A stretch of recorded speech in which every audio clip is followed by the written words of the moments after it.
AP TV 10 కి స్వాగతం. వార్తల ముందుగా ముఖ్యాంశాలు. బల్లకట్టుపై ఏలూరు కాలువ దాటి బుడమేరు ముంపు ప్రాంతంలో పర్యటించిన చంద్రబాబు.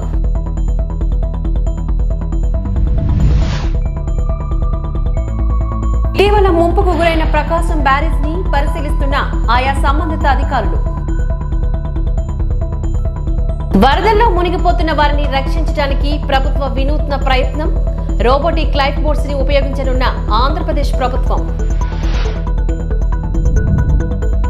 కలెక్టర్ కార్యాలయం నుంచి ఎనకేపాడు మీదుగా పొలాల్లోకి వెళ్లి బుడమేర ముంపు ప్రాంతాన్ని పరిశీలించిన ముఖ్యమంత్రి చంద్రబాబు. పండు మీద ఏలూరు కాలువ దాటి బుడమేర ముంపును పరిశీలించిన సీఎం. బుడమేరకు గండ్లు పడిన ప్రాంతాల్లో జరుగుతున్న పనులపైన అధికారులతో చర్చించిన సీఎం దెబ్బతిన్న పంటల వివరాలను స్థానికులను అడిగి తెలుసుకున్నారు.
మాజీ రాష్ట్రపతి భారతరత్న డాక్టర్ సర్వేపల్లి రాధాకృష్ణన్ జయంతి ఉపాధ్యాయ దినోత్సవం సందర్భంగా వైఎస్ఆర్సీపీ కేంద్ర కార్యాలయంలో ఆయన చిత్రపటానికి పూలమాలలు వేసి నివాళులర్పించిన వైఎస్ఆర్సీపీ అధినేత మాజీ ముఖ్యమంత్రి వైఎస్ జగన్.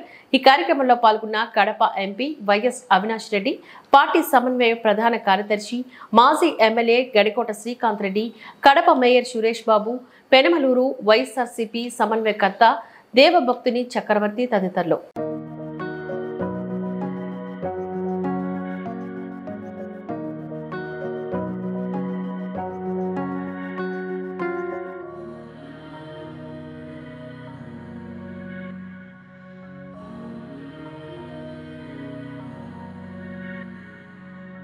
అర్ధరాత్రి భారీ వర్షం, ఉధృత గాలితో సైతం దగ్గరుండి బుడమేరు గండ్లు పుడక పనుల్లో నిమగ్నమైన మంత్రి నిమ్మల రామానాయుడు.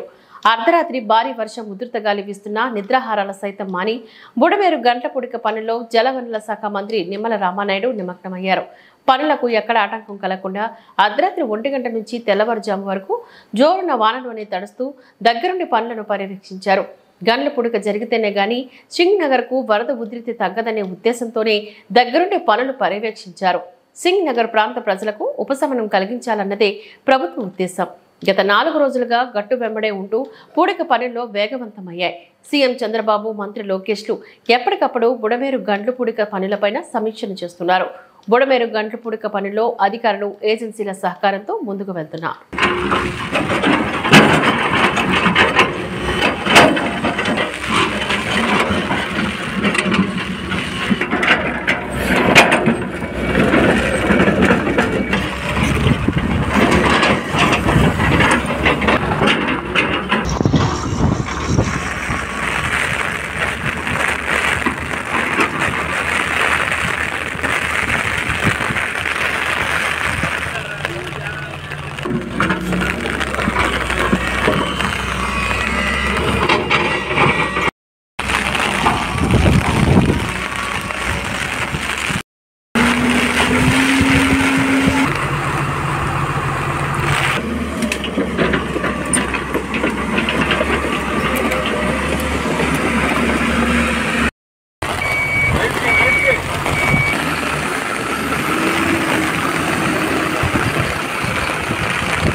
బుడమేరుకి ఏదైతే ఇటు లెఫ్ట్ బండి మీద 3 ఏదైతే బ్రీచెస్ 200 మీటర్ల పైబడి ఏదైతే పడ్డాయో, అదేవిధంగా అటు రైట్ బండి మీద 7 బ్రీచెస్ ఏదైతే పడ్డాయో, అదేవిధంగా ఏదైతే పులివాగు దగ్గర 3 బ్రీచెస్ ఏదైతే పడ్డాయో, మరి వెంటనే అందులో కూడా ప్రత్యేకించి ఈ లెఫ్ట్ బండి మీద ఉన్నటువంటి ఆ 200 మీటర్ల 3 బ్రీచెస్ని ఆ గండ్లను పూడిస్తేనే ఆ యొక్క సింగినగర్కి కానీ ఆ విజయవాడ పట్టణంలో ఉన్నటువంటి వరద ఉధృతిని తగ్గించవచ్చు. ఎన్ని సహాయ సహకారాలు చేసినా కూడా, బాధ్యతలు తీసుకుని మనం పనిచేసినా కూడా ఈ గండ్లు పూడ్చకపోతే ఆ యొక్క సింగినగర్ కానీ ఆ యొక్క విజయవాడ పట్టణ ప్రజలకు కానీ ఉపశమనం ఇవ్వలేము అనేటువంటి ఉద్దేశంతో చంద్రబాబు నాయుడు గారు ఎప్పటికప్పుడు ఈ యొక్క గండ్లను పూడ్చడమే ధ్యేయంగా, లక్ష్యంగా మాకు మానిటరింగ్ చేస్తూ, అదేవిధంగా నారా లోకేష్ బాబు గారు కూడా స్వయంగా ఈ గండ్ల దగ్గరికి వచ్చి ఆయన కూడా సూచనలు ఇవ్వడమే కాదు, ఏదైతే ఏజెన్సీలను కూడా ఎన్ని కావాలితే అంతమందిని పెట్టుకుని ఈ ఎంత ఎక్విప్మెంట్ కావాలంటే అంత ఎక్విప్మెంట్ కూడా ఆయన ఎప్పటికప్పుడు మాకు అందిస్తూ ప్రతి 1 అవర్ కూడా క్లోజ్ మానిటరింగ్ చేస్తూ ఉన్నారు.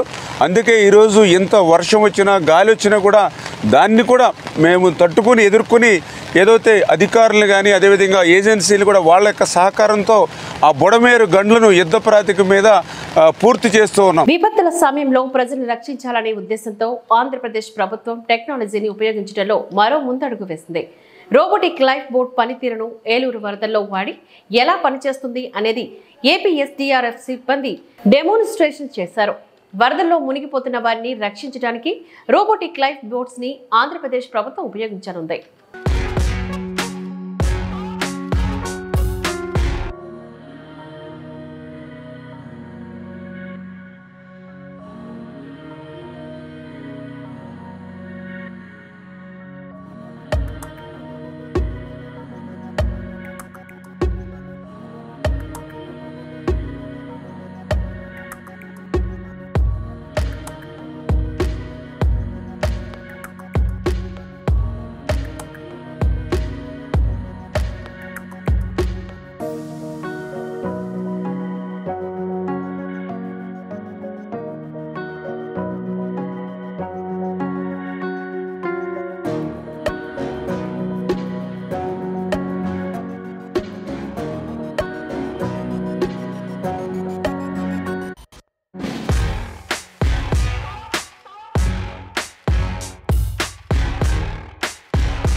వరద బాధితులకు 5 లక్షల సహాయం ప్రకటించిన ఎమ్మెల్యే బీవీ జై నాగేశ్వర్ రెడ్డి విజయవాడ ప్రాంతంలో ఇటీవల విస్తారంగా కురిసిన భారీ వర్షాల కారణంగా ఇళ్లలోకి వరద నీరు చేరి చాలా ఇబ్బందులు పడ్డారు. నేనున్నానని సీఎం చంద్రబాబు నాయుడు భరోసాను కల్పిస్తూ ఉదయం రాత్రి తేడా లేకుండా వారికి ఎన్ని సౌకర్యాలు ఏర్పాట్లు చేస్తూ డ్రోన్ల ద్వారా భోజనాలకు కల్పిస్తూ ఇతర సహాయక చర్యలు చేపడుతున్నారు. తాను ఎమ్మెల్యేగా ఎన్నికే 3 నెలలు అవుతుందని వరద బాధితులకు తన వంతు 3 నెలల జీతాన్ని 5 లక్షల చెక్కును అందిస్తున్నట్లుగా ఎమ్మెగనూరు ఎమ్మెల్యే బీబీ జై నాగేశ్వర్ రెడ్డి తెలిపారు. అలాగే నందవరం మండలం టీడీపీ నాయకులు ఈరన్నగౌడ్ కూడా 10,000 రూపాయల చెక్కును అందించినట్లుగా తెలిపారు. విజయవాడ వాసులుగా పోయినటువంటి ఆ వాగుల ద్వారా వచ్చినటువంటి వరద వల్ల కృష్ణ జలాలు వరద వల్ల ఇబ్బంది పడుతూ ఏ రకంగా ప్రజలు ఇబ్బంది పడుతున్నారో మనం చూడడం జరిగింది. దాంట్లో భాగంగా మన ముఖ్యమంత్రి వర్యులు చంద్రబాబు నాయుడు గారు, మంత్రివర్గ సహచరులు నారా లోకేష్ బాబు గారు, శాసనసభ్యులు, మా పార్టీ యంత్రాంగం అందరూ కూడా వరద సహాయ సహకారం అందించే విధంలో ప్రతి ఒక్కరిని మొదలుకొని వాళ్ళందరూ కూడా తోచిన విధంగా సహాయం చేయడం జరుగుతుంది. అదేవిధంగా ప్రభుత్వం కూడా ఎప్పుడు కూడా క్రైసిస్ మేనేజ్మెంట్లో మా ముఖ్యమంత్రి వర్యులు చంద్రబాబు నాయుడు గారు ప్రకృతిలో కూడా ఢీకొడుతూ వచ్చేటువంటి సమస్యలను సరిదిద్ది మళ్ళీ గాలిలో పెట్టేటువంటి విషయాల్లో గతంలో కూడా చూసాం. గత 3-4 రోజుల నుంచి కూడా చూస్తున్నాం. నిద్రాహారాలు మాని ప్రజలకు భరోసా ఇస్తూ వారు ఎంత ఇబ్బంది పడుతున్నారో అంతకు మించినటువంటి శ్రమ తీసుకొని వారు ఆ వయసులో కూడా ఈరోజు బాధ్యతగా ముఖ్యమంత్రి వర్యులు చేసినటువంటి రాష్ట్ర ప్రజలకు, తెలుగు వాడికి ఎక్కడ ఇబ్బంది కలిగినా కూడా నేనున్నాననే విధంగా ముఖ్యమంత్రి వర్యులు రాత్రి పగలనుకున్నా ప్రతి ఒక్కరి దగ్గరికి పోయి భరోసా ఇస్తూ ఈరోజు వాళ్ళని మళ్ళీ మామూలు స్థితికి తీసుకుంటానికి ప్రయత్నం చేయడం జరుగుతుంది. వారు ఇచ్చిన పిలుపు మేరకు మేమందరం కూడా శాసనసభ్యులు మేము అక్కడికి ఆ ప్రాంతానికి జరిగినటువంటి నష్టం, వరద బాధితులు ఈరోజు ప్రతి ఒక్క ఇబ్బంది కూడా సమూలంగా మొత్తం వాళ్ళ ఆస్తి నష్టం, అదేవిధంగా అన్ని రకాలుగా ఇబ్బంది పడేటువంటి పరిస్థితుల్లో నేను ఎమ్మెగనూరు నియోజకవర్గ ప్రజల ఆశీర్వాదంతో ఎమ్మెల్యే అయిన తర్వాత 3 నెలల నా యొక్క జీతాన్ని ఏదైతే నా అలవెన్సెస్తో పాటు అదేవిధంగా సంబంధించినటువంటి గౌరవ వేతనం, మా శాసనసభ్యుడికి వచ్చే గౌరవ వేతనం దాదాపు 5 లక్షల రూపాయలు ఈ 3 నెలల్లో ఉన్నటువంటి దానికి వరద సహాయం సీఎం గారికి ఏదైతే ఫౌండేషన్ పంపడం జరుగుతుంది. నియోజకవర్గం నుంచి కూడా చాలా మంది నిన్న ఈరన్నగౌడ్ 10,116 ఆ యొక్క వరద సహాయానికి నిధిని పంపించడం జరిగింది. అంటే మేము ఇక్కడ ఉన్నట్టు ఈరోజు నేను ఇచ్చేటువంటి పిలుపు ఎమ్మెల్యేలు నియోజకవర్గమే కాకుండా ఈ ప్రాంతంలో ఉండేటువంటి వాళ్ళందరూ కూడా ఒక బాధ్యతగా ఈరోజు రాష్ట్రంలో విజయవాడలో వస్తున్నటువంటి కష్టం వరద బాధితులకు సహాయం అందించాలంటూ మా ఎమ్మెల్యేలు నియోజకవర్గం నుంచి ప్రతి ఒక్క పార్టీ కార్యకర్తలు కానీ నాయకులు కానీ అందరూ కూడా ఎవరికైతే పెద్ద హృదయంతో మనకు ఉన్నటువంటి ఈ సహాయాన్ని చేయాలని చెప్పి నాతోటే మొదలు పెడుతూ ఈరోజు ఈ యొక్క చెక్కుని 5 లక్షల రూపాయలకు ఏదైతే 3 నెలల నా వేతనాన్ని అదే రకంగా నా అలవెన్సెస్ అన్నింటి కూడా 5 లక్షల రూపాయల వరద సహాయం పంపించడం జరుగుతోంది. అంతేకాకుండా చివరిగా నేను కోరేది, రాష్ట్రంలోని వరద ప్రభావిత జిల్లాలో పర్యటించనున్న కేంద్ర బృందం ఏపీ విపత్తు నిర్వహణ సంస్థ ప్రధాన కార్యాలయంలో అధికారులతో సమీక్ష. భారీ వర్షాలు, వరద పరిస్థితులను కేంద్ర బృందానికి వివరిస్తున్న అధికారులు కేంద్ర హోంశాఖ అదనపు కార్యదర్శి సంజీవ్ కుమార్ జిందాల్ నేతృత్వంలోని బృందం భారీ వర్షాలు, వరదల నష్టాన్ని అంచనా వేయనున్న కేంద్ర బృందం నష్టం పరిశీలనలతో పాటు వరద బాధితుల నుంచి వివరాలు తెలుసుకోనున్న బృందం.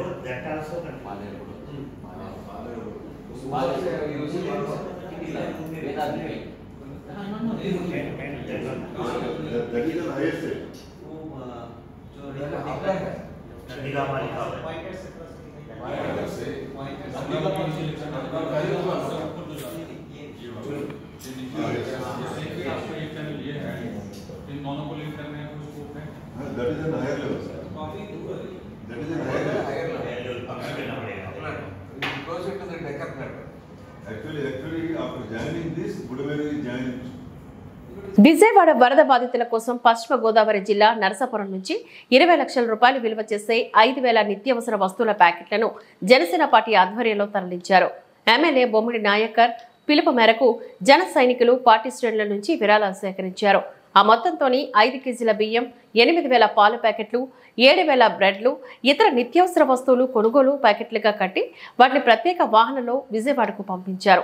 ఈ సందర్భంగా జిల్లా కలెక్టర్ నాగరాణి మాట్లాడుతూ కష్ట సమయంలో ఉన్న వరద బాధితులకు ప్రతి ఒక్కరూ బాస్టగా నిలవాలని అన్నారు. ముంపు సహాయార్థం నరసాపురం నుంచి బయలుదేరుతున్న నిత్యావసర సరుకులు వాహనాలను జెండా ఊపి ప్రారంభించిన జిల్లా కలెక్టర్ నాగరాణి.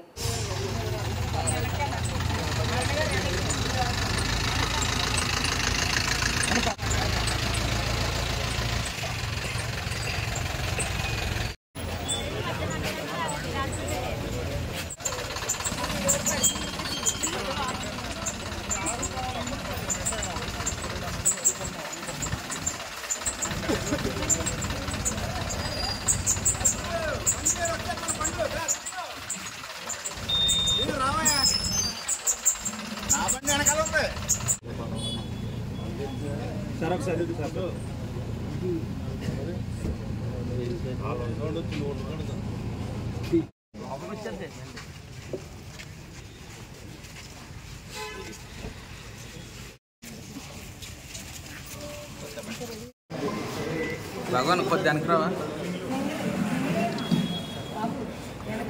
ఎదరికెళ్ళి అంతా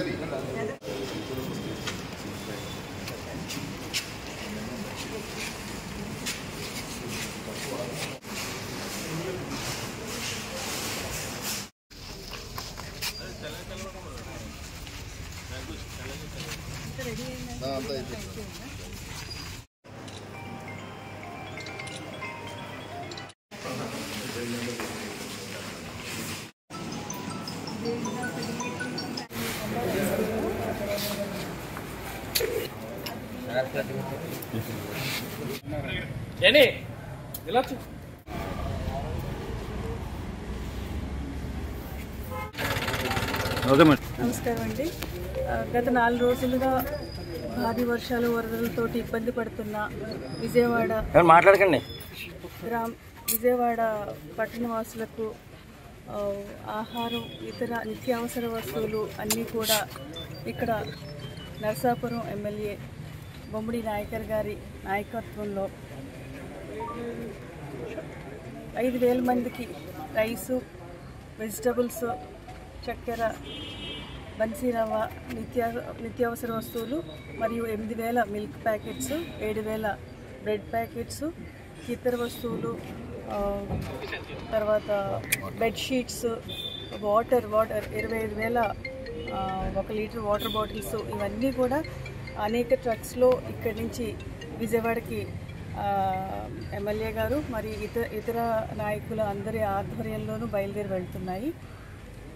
అక్కడ ఇబ్బందులో ఉన్న వారిని ఆదుకోవాలని చెప్పేసి సహృదయంతో ముందుకు వచ్చిన నరసాపురం పెద్దలు, నాయకులు, పుర ప్రముఖులు, పట్టణవాసులు అందరికీ కూడా నా యొక్క హృదయపూర్వక ధన్యవాదాలు చెప్తున్నాము.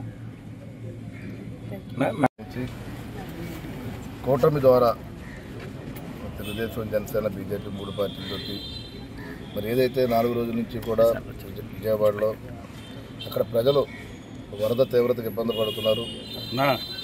అన్ని రకాలుగా కూడా 5 రోజుల నుంచి కూడా చాలా నిరాశ్రయకులయ్యి తిండి విషయంలో కూడా చాలా ఇబ్బందికర పరిస్థితి ఎదురవుతున్నారు. దానిలో దృష్టిలో పెట్టుకుని కలెక్టర్ గారి కోరిక మేరకు మేము కూడా ఇక్కడి నుంచి నరసాపురం నియోజకవర్గం నుంచి 5,000 కుటుంబాలకి నిత్యావసర వస్తువులు మరి ఇక్కడ సరఫరా చేస్తున్నాం, పంపిణీ చేస్తున్నాము. అదేవిధంగా వాటర్ బాటిల్స్ కూడా, డ్రింకింగ్ వాటర్ కూడా చాలా ఇబ్బంది పడుతున్నారని చెప్పి అక్కడ కూడా మరి 25,000 లీటర్స్ మరి బిస్లరీ వాటర్ బాటిల్స్ ఇస్తున్నాం. అదేవిధంగా పాలు కూడా, జెర్సీ పాలు అందరికీ కూడా అక్కడ ఒక 7,000 పాల ప్యాకెట్లు కూడా ఇస్తున్నాం. ఆ బ్రెడ్ ఇవన్నీ కూడా కొంతమంది దుప్పట్లు, లేకపోతే కొంతమంది స్వీట్ ప్యాకెట్లు, అంటే మాకు తోచిన దానికి మరి అక్కడ ప్రజలందరూ కూడా ఇబ్బంది పడుతున్నారు కూడా వారికి సహకరించాలని ఆలోచనతో కూడా మేమందరూ కూడా ముందుకెళ్ళడం. అదే మరి గౌరవ కలెక్టర్ గారు కూడా వచ్చి మాకు కూడా సహకరించేందుకు ఆవిడ కూడా మా నర్సాపురం నియోజకవర్గం తరఫున మేమందరూ కూడా హృదయపూర్వక ధన్యవాదాలు తెలియజేసుకుంటూ, అదేవిధంగా మరి గత నుంచి 4 రోజుల నుంచి కూడా మనందరం చూస్తున్నాం అక్కడ ఏ వాతావరణం ఉందో ప్రత్యక్షంగా గౌరవ ముఖ్యమంత్రి వర్యులు మరి నారా చంద్రబాబు నాయుడు గారు అక్కడే ఉండి ప్రజలకు ఏ ఇబ్బంది లేకుండా చూసుకుంటున్నారు. మరి అలాగే గౌరవ ఉప ముఖ్యమంత్రి పవన్ కళ్యాణ్ గారు కూడా మరి ఆయన కూడా చూశారు, 6 కోట్ల రూపాయలు ఆయన విరాళం ప్రకటించారు ఆయన. అదేవిధంగా మాలాంటి వాళ్ళతో కూడా వెనకాలండి మమ్మల్ని అందరికీ మానిటర్ చేసుకుని అక్కడ సేవా కార్యక్రమాలన్నీ చేసే విధంగా కూడా పవన్ కళ్యాణ్ గారు కూడా ఆయన చర్యలు తీసుకున్నారు.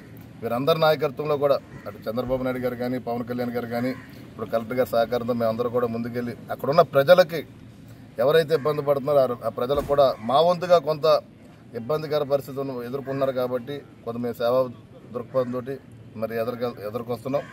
దీనికి కలెక్టర్ గారు కూడా ఈరోజు ఇక్కడికి వచ్చారు కాబట్టి మన నియోజకవర్గం తరఫున ఆవిడ కూడా మేము అభినందనలు తెలియజేసుకుంటూ ధన్యవాదాలు తెలియజేస్తున్నాం. స్థానిక శాసనసభ్యులు నాయకర్ గారికి అలాగే బీజేపీ ఇన్ఛార్జ్ సతీష్ గారికి ఇక్కడ ఇచ్చేసిన అందరికీ కూడా హృదయపూర్వక నమస్కారాలు. ముఖ్యంగా ఈవేళ విజయవాడలో వచ్చినటువంటి వరద ఇంతవరకు మనకు స్వతంత్రం వచ్చిన తర్వాత అంత పెద్ద వరద ఎప్పుడు కూడా చూడలేదు. 11 లక్షల క్యూసిక్ల కెపాసిటీ ప్రకాశం బ్యారేజ్కి ఉంటే దానికి మించి వరద వచ్చింది. గతంలో వైఎస్ఆర్సీపీ ప్రభుత్వం చేసిన అశ్రద్ధ వల్ల బుడమేరుకి గల్లు పడితే అవి పూడ్చకపోవటం వల్ల ఆ నష్టం ఈవేళ విజయవాడ ప్రజలు అనుభవిస్తూ ఉన్నారు. ఈవేళ ఆ వాగును కూడా చాలా ఎంక్రోచ్మెంట్స్ ఉండటం వల్ల దానికి కూడా ఇవాళ విపరీతమైన నష్టం విజయవాడ జరిగింది. కాబట్టి మనందరూ ప్రజలకు మనం కూడా సహకరించాలి. మన వాగులను కానీ డ్రైన్స్ని కానీ వాళ్ళ ప్రవాహాన్ని మనం ఏదాన్ని కూడా అడ్డు రాకూడదు. కాబట్టి మన అందరం కూడా విజయవాడని మన భవిష్యత్తులో ఒక మార్గదర్శకంగా తీసుకుని ఎక్కడా కూడా ఇలాంటి వరదలు వచ్చినప్పుడు అలాంటి ఎటుకు అడ్డు రాకుండా ఎంక్రోచ్మెంట్స్ అన్నీ ఖాళీ చేయాలని చెప్పని, అలాగే విజయవాడ బాధితుల్ని వేళ మన నాయకర్ గారు కూటమి తరఫున ఇవాళ నిత్యావసర సరుకులు అన్నీ కూడా అక్కడ పంపించడం చాలా శుభసూచకం. ఆయన నాయకు ధన్యవాదాలు తెలియజేస్తూ చాలా తీసుకుంటాం. ఎగువ నుంచి వస్తున్న వరద తగ్గుముఖం పడడంతో శ్రీశైలం డ్యాం క్రస్ట్ గేట్లను అధికారులు మూసివేశారు. 2 ఏళ్ల తర్వాత ఈ ఏడాది జూలై 29న శ్రీశైలం డ్యాం క్రస్ట్ గేట్లను ఎత్తిన అధికారులు ఆగస్టు 12న క్లోజ్ చేశారు. మళ్లీ 28న ఎత్తి నేడు మూసివేశారు. ప్రస్తుతం జలాశయంలో నీటి మట్టం 883.70 అడుగులు ఉండగా ఇన్ఫ్లో 1,43,199 క్యూసెక్కులుగా ఉంది. విద్యుత్ ఉత్పత్తి కోసం నీటిని విడుదల చేస్తున్నారు.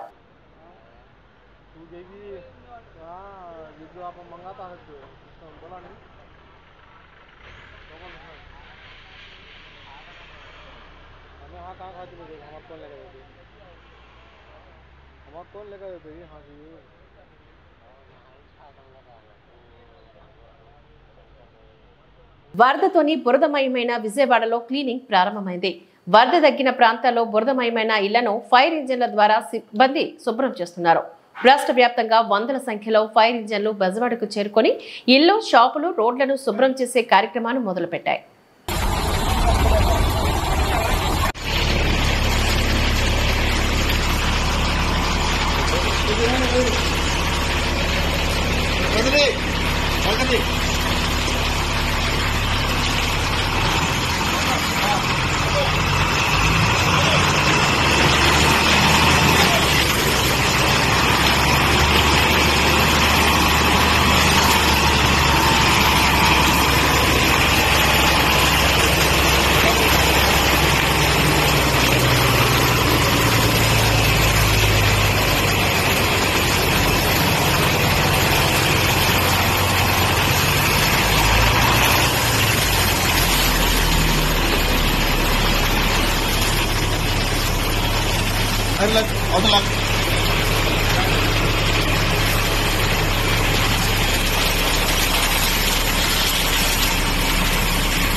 ఫైర్ ఇంజిన్ హెల్ప్ఫుల్గా ఉంది బాగా.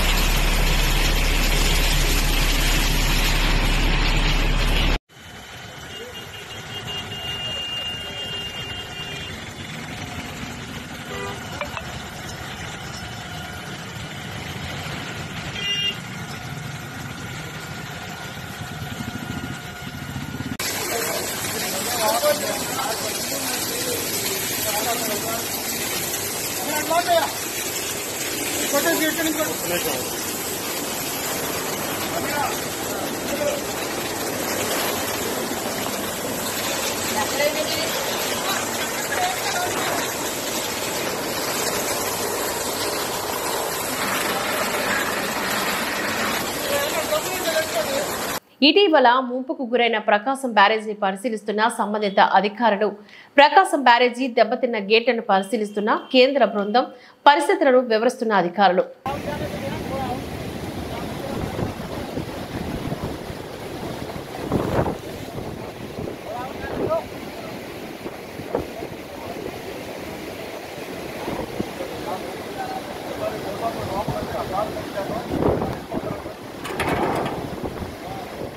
భద్రాద్రి కొత్తగూడెం జిల్లా కరకగూడెం మండలం రఘునాథపాలెం గుట్ట అటవీ ప్రాంతంలో ఎన్కౌంటర్ ఆగురు మావోయిస్టు మృతి 2 గ్రైహాండ్స్ దళాలకు తీవ్ర గాయాలయ్యాయి.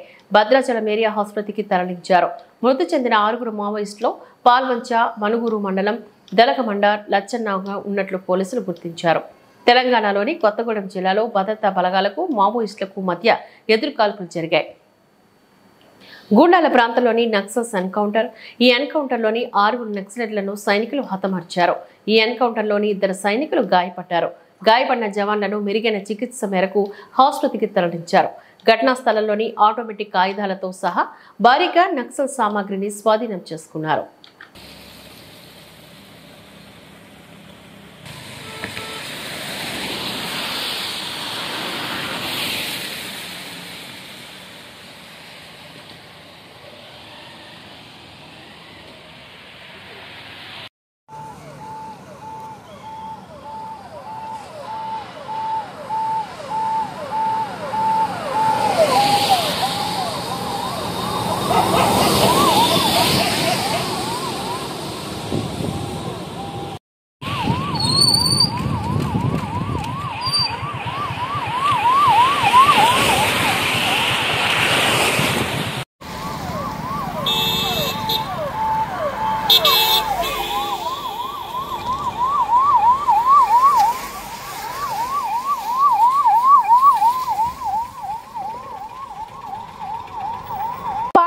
మండలం కిన్నెరసాని డ్యాం గేట్లు ఎత్తివేయడంతో 90 పశువులతో పాటు దంతలబొర గంగదేవిరిగుప్ప గ్రామాలకు చెందిన 7 వాగు ఉధృతిలో చిక్కుకున్నారు. ఇదే క్రమంలో దంతలబొర పరిసర ప్రాంతాల్లో పంట నష్టపోయిన రైతులను పరామర్శించేందుకు వెళ్లిన టీపీసీసీ సభ్యులు నాగా సీతారాములు విషయం తెలుసుకుని అక్కడికి చేరుకున్నారు. భయోందనల చెందిన వారి కుటుంబ సభ్యులకు ధైర్యం చెప్పి జిల్లా కలెక్టర్ తహసీల్దార్లకు అందించారు. స్పందించిన collector, RDO, SP, ASP, CI అక్కడికి చేరుకొని సహాయక చర్యలను ముమ్మరం చేశారు. రెస్క్యూ టీం సహాయంతో 6గురిని రక్షించగా జాయసాయి ఆచూకీ లభించలేదు. కాగా సమాచారం అందించిన వెంటనే కలెక్టర్ జితేష్ పాటిల్ స్పందించడం పట్ల నాగా సీతారాములు ఆయనకు కృతజ్ఞతలు తెలిపారు.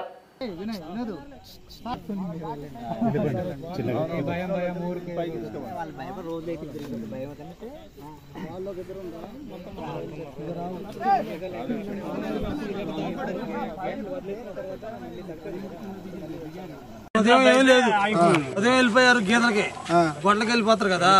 వెళ్ళిపోయిన తర్వాత 12 గంటకి మధ్యలో ఆగిపోయింది. మరి మధ్యాహ్నం నుంచి ఏం చేస్తున్నారు? మధ్యాహ్నం ఎక్కడ తెలిసింది? మన కిన్నెర సార్ వదిలింది. ఆగిపోయారు, రావద్దు కాదు కదా. ఇప్పుడు కాదన్నా, అవతల ఆగిపోయారు. వాళ్ళకి ఇప్పుడు అక్కడ ఏమన్నా చాలా ఉండాల్సిందే. నైట్ కూర్చోవాల్సిందే. గతంలో 2022లో కనుక మా ఊరు బాధ నర్సిరెడ్డి కనుక ఇదే పరిస్థితి వస్తే వాళ్ళు ఉన్నారు, అవతలే ఉన్నారు, కనపడతారా మనకి? కింద కూర్చొని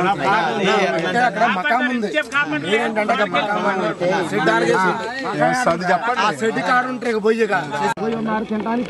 ఏం లేదు. దంతెరపూర్లో ఇప్పుడు ఉదయం పశువులు తోలుకొని అవతలకు పోయారు. ఇప్పుడు కిన్నెరసాని పెరిగిందో అక్కడే ఇరుక్కున్నారంట. ఎంతమంది ఉన్నారు? దంతెరపూర్. నేను ఇప్పుడు అక్కడికి వచ్చా. నేను అయితే వాగవతలనే ఉండిపోయారంట. 8 మంది ఉన్నారు. పశువులు మేకలు గేదెలు అందరూ అక్కడే ఆగిపోయారంట. కిన్నరసానికి మొర్రేడికి మధ్యలో ఉన్నారన్న. వేరే ఆల్టర్నేట్ అటు తిరిగి రావడానికి ఎటు లేదు, మధ్యలో ఉన్నారంట. మరి కిన్నరసాన్ని బంద్ చేస్తే సరిపోద్ది. గేట్లు బంద్ చేస్తే దంతెరపురం కిన్నెరసాని వస్తుంది కదన్న, అటు నుంచి కిన్నెరసాని, ఇటు నుంచి మొర్రేడు వాగు మధ్యలో వాళ్ళు ఉన్నారు. 2 వాగుల మధ్యలో ఉదయం పశువుల దోల పోయేటప్పుడు వాగు లేదు, మధ్యాహ్నం నుంచి పెరిగింది. కిన్నెరసాని వదిలేదు, వాళ్ళకి తెలియదు కదా. గేట్లు వదలగానే మధ్యలో ఇరుక్కున్నారు వాళ్ళు. మా ఊరు రావాలి ఈసారి అదే వదిలేదు. అసలు మాకు ఇక్కడ ఎవరికి కలెక్టర్ గారికి ఏమైనా చెప్పమంటారా? మీరు వస్తారా? ఇప్పుడు ఏం చేయమంటారు? ఎంతసేపు అంటే మమ్మల్ని ఉండమంటారా, రమ్మంటారా మమ్మల్ని? ఈ వార్తలు ఇంతటితో సమాప్తం. నమస్కారం.